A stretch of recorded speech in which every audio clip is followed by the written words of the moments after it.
Жетісай ауданы бойынша мақтаны қамбаға жинаудан үздігі болған Жолдасбай Ералиев ауылдық округі. Бұл туралы округ әкімі аудандық бақ өкілдерімен өткен брифингте мәлім етті. 1824 гектар алқаптың 6234 тонна мақта жиналған. Орташа есеппен алғанда өнімділік 34 центнерді құрап отыр.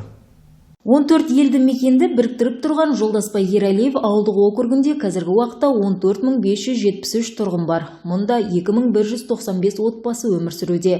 Негізгі күнкөрісі ауыл шаруашылығы. 14 елді мекеннің 3 елді мекені ғана табиғи отынмен қамтамасыз етілген. Қалған елді мекендерге келер жылға сметалық құжаттар тағайындалып, іске қосылмақ.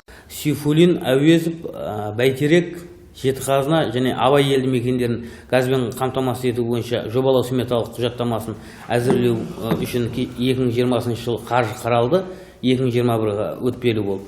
Оның жобалау сметалық құжаттамасы әзірленіп бітті қазіргі таңда. Кеше уже келісімге келіп қол қойып жібердік. Енді бюджеттен қаржы қарау мәселесі жүргізіліп жатыр.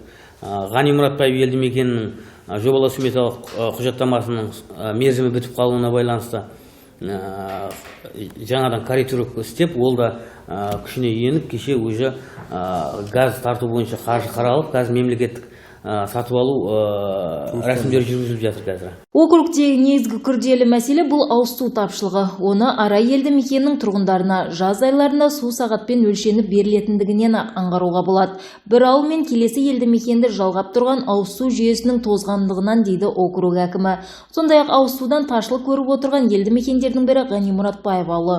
Мұнда жаз айларында тіпті шілдеп аптап ыстық кезеңдерде су мүлдем ақпайтын көрінеді. Ал округ әкімі брифинг барысында мәлім еткендей, аталған мәселелер жөнінде жобалық сметалық құжаттарын даярлап, келер жылға құрылыс жұмыстарын бастауды көздеуде. Мадина Нұрланқызы, Жеңіс Сыдықов, ақпарат, Жетісай ауданынан.